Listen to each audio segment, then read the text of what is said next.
Hello everyone, objective अड्डा में आपका हार्दिक अभिनंदन है। आशा करता हूं कि आप स्वस्थ होंगे। ये वीडियो लेक्चर आपके लिए अत्यंत महत्वपूर्ण होने वाला है, इसलिए वीडियो लेक्चर को पूरा देखें। आज का टॉपिक रहने वाला है तरंग। तरंग से संबंधित जो भी क्वेश्चन पीछे जो एग्जाम हुए हैं उनसे उठाए गए क्वेश्चन है। चलो दोस्तों, देखते हैं हम आज का मोटिवेशन। सफलता बार बार और दिन प्रतिदिन के छोटे प्रयासों का योग है। सफलता बार बार और दिन प्रतिदिन के छोटे प्रयासों का योग है। मतलब दोस्तों, अगर हम डेली पढ़ाई करें तो हम अपनी जो मंजिल है उसे प्राप्त कर सकते हैं।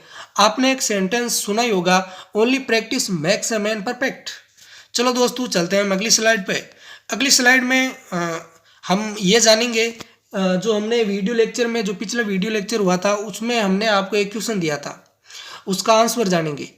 बर्नौली प्रमेय में नली के द्रव के प्रवाह की दर किससे ज्ञात की जाती है?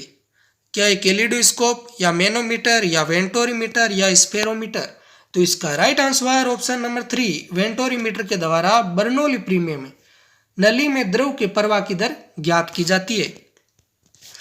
आज का फर्स्ट क्वेश्चन, आपको ये बताना है वे तरंग या किरण जिसे माध्यम की आवश्यकता नहीं होती है। क्या गामा किरण, क्या एक्स किरण, क्या प्रकाश किरण या उपरोक्त सभी, ऑल ऑफ दिस? तो इसका राइट आंसर ऑप्शन नंबर 4। चलो दोस्तों, चलते हैं हम अगले क्वेश्चन की तरफ। अगला क्वेश्चन है, आपको ये बताना है कि रेडियो तरंगों के खोजकर्ता कौन है। क्या ये रोंटगन या रोंजन या मार्कोनी है या हर्सेल है या बेकुले है? तो इसका right answer option number 2, Markovnikov. Radio तरंगों की जो खोज की थी वो की थी मार्कोनी ने। चलो दोस्तों, चलते हैं हम अगले क्वेश्चन की तरफ। अब की बार आपको ये बताना है एक्स किरणों के जो खोज करता है वो कौन है। क्या वे रोंटगन है, क्या मार्कोनी है या हर्सेल है या बेकुले है? तो इसका right answer option number 1, Röntgen या रोंटगन। चलो दोस्तों, चलते हैं हम अगले क्वेश्चन की तरफ। अगला क्वेश्चन है, अंतरिक्ष में जाने वाली किरण है। आपको ये बताना है कि जो इनमें से अंतरिक्ष में जाने वाली किरण कौन सी है। क्या ये ध्वनि तरंग है या गामा किरण है या बीटा किरण है या उपरोक्त में से कोई नहीं, नन ऑफ दीज? तो इसका right answer option number 2, gamma किरण, जो अंतरिक्ष में जाने वाली किरण है। अगला क्वेश्चन है, विद्युत चुंबकीय तरंगों का तरंगदैर्ध्य परिसार होता है। तो ये आपके सामने 4 ऑप्शन है, इनमें से जो करेक्ट आंसर है वो आपको वीडियो को पॉज करके आप अपनी इच्छा से कमेंट में दे सकते हैं। तो इसका राइट आंसर ऑप्शन नंबर 3, 10 की घात -14 मीटर से 10 की घात 4 मीटर। देखते हैं दोस्तों, आज की इस स्लाइड में विद्युत चुंबकीय तरंगे, इसका जो प्रतिपादन किया था वो किया था मैक्सवेल ने। मैक्सवेल नामक वैज्ञानिक ने विद्युत चुंबकीय तरंगों की खोज की थी। विद्युत चुंबकीय तरंगे ये किसकी बनी होती है? ये बनी होती है फोटोन की। ये आपको याद रखना, ये अत्यंत महत्वपूर्ण क्वेश्चन है। चलो दोस्तों, देखते हैं इस स्लाइड में हम जो भी किरणें हैं इनके खोजकर्ता कौन कौन है। गामा किरणें, इसकी खोज की थी पॉल विलार्ड ने।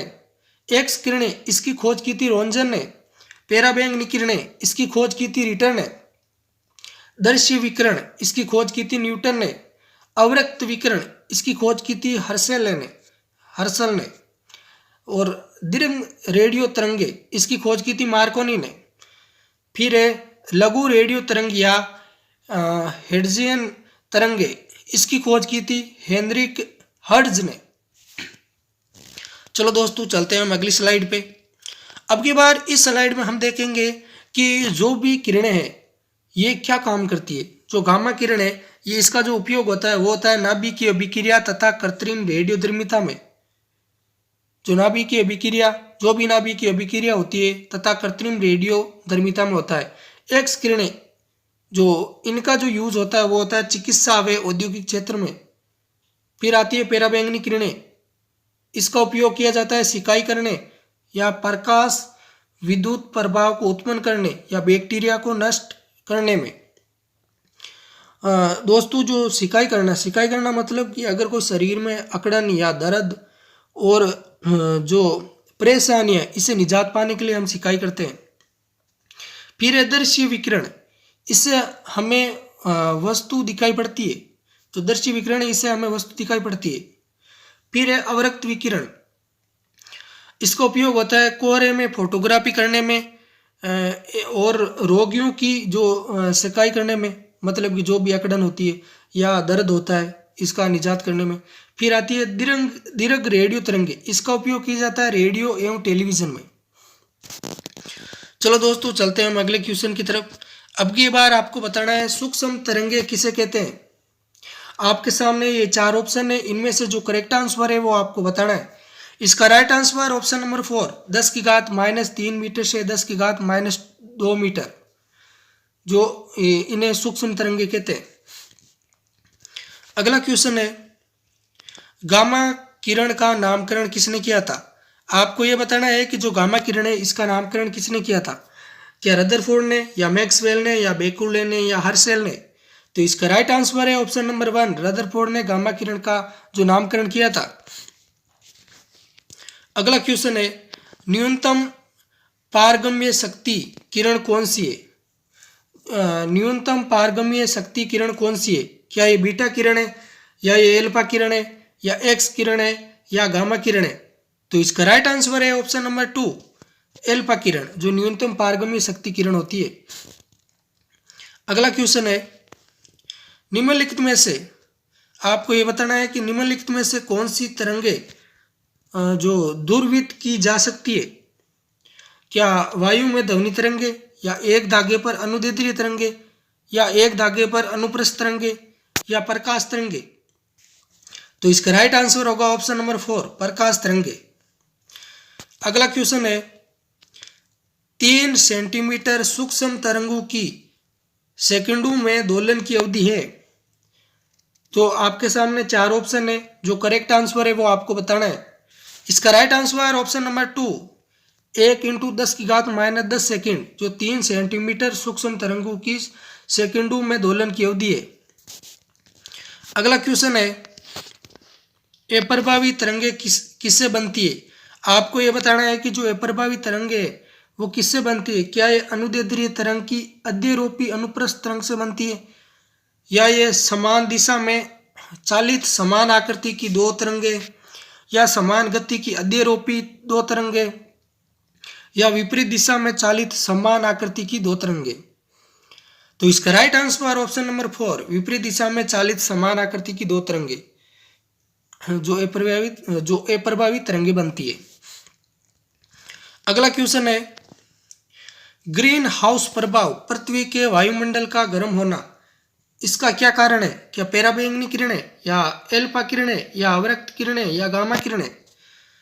तो इसका राइट आंसर ऑप्शन नंबर 3, अवरक्त किरणें। अगला क्वेश्चन है निम्नलिखित में से विषम पद को छांटिए या पहचानिए। Optical fibre, microwave, twisted pair wire, coaxial cable. तो आपके सामने ये 4 ऑप्शन है, इनमें से जो करेक्ट आंसर है वो आपको बताना है। इसका right answer option number 2, microwave, जो इनसे भिन्न है।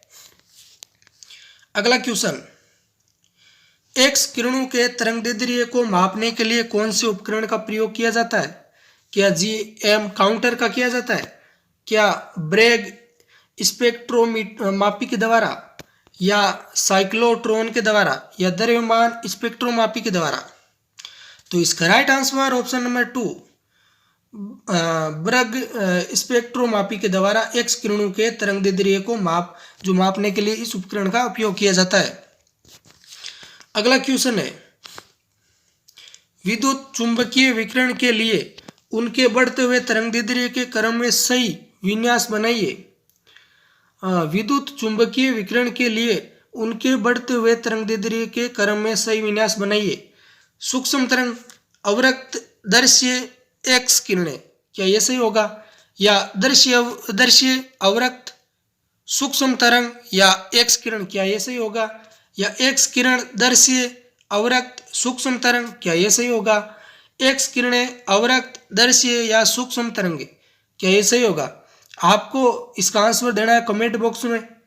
चलो दोस्तों इसका राइट आंसर है ऑप्शन नंबर 3, एक्स किरणें, दृश्य, अवरक्त, फिर सूक्ष्म तरंगे। इस प्रकार का विन्यास बनाया जाता है। अगला क्वेश्चन है उपग्रह संचार के लिए कौन सा विद्युत चुंबकीय विकिरण प्रयुक्त किया जाता है? उपग्रह संचार के लिए कौन सा विद्युत चुंबकीय विकिरण प्रयुक्त किया जाता है? सूक्ष्म तरंगे, पराबैंगनी किरणें, अवरक्त या मिलीमीटर तरंगे? तो इसका राइट आंसर ऑप्शन नंबर 1 सूक्ष्म तरंगे। अगला क्वेश्चन दोस्तों, अगला क्वेश्चन है कृष्णिका विकिरण उच्चतम अवस्था तक पहुंचने पर तरंगदैर्ध्य कैसा होता है? कृष्णिका विकिरण उच्चतम अवस्था तक पहुंचने पर तरंगदैर्ध्य कैसा होता है? तापमान बढ़ने पर बढ़ जाता है, या तापमान बढ़ने पर घट जाता है, या सभी तापमानों पर एक समान रहता है, या तापमान परिवर्तित होने पर किसी निश्चित ढांचे पर नहीं चलता?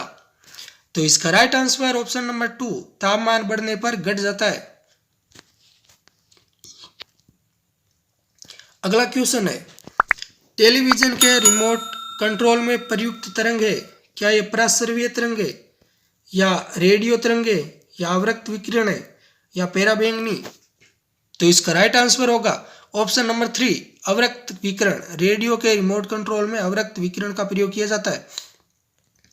अगला क्वेश्चन एक्सरे के क्षेत्र स्थित है, मतलब जो एक्सरे है क्षेत्र स्थित है, क्या ये पराबैंगनी और दर्शीय क्षेत्र के बीच, या गामा रे और पराबैंगनी क्षेत्र के बीच, या दर्शीय और अवरक्त क्षेत्र के बीच, या लघु रेडियो तरंगों और दीर्घ रेडियो तरंगों के बीच?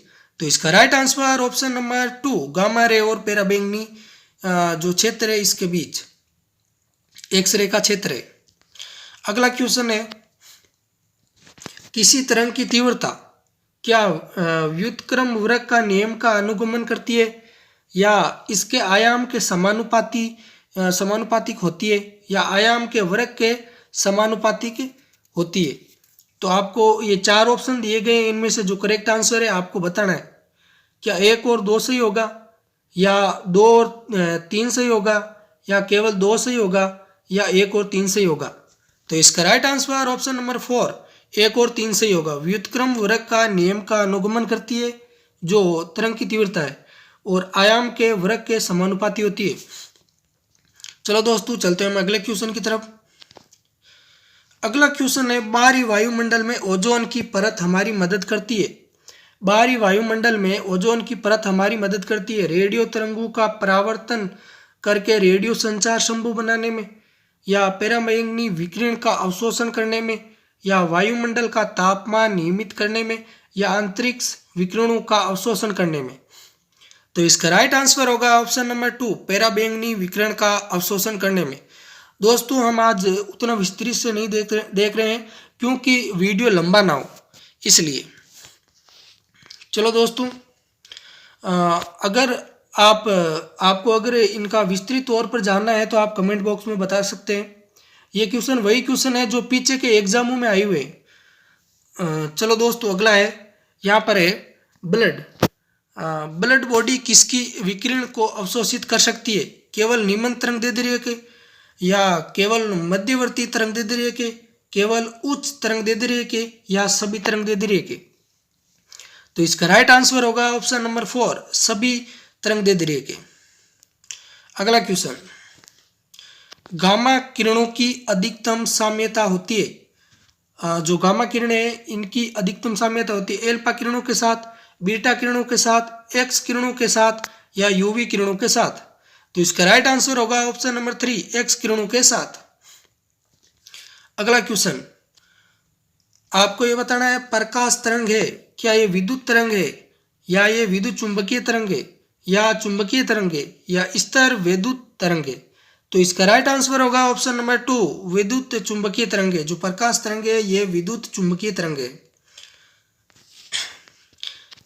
चलो दोस्तों जो आज का क्वेश्चन है आपको कमेंट बॉक्स में इसका आंसर देना है।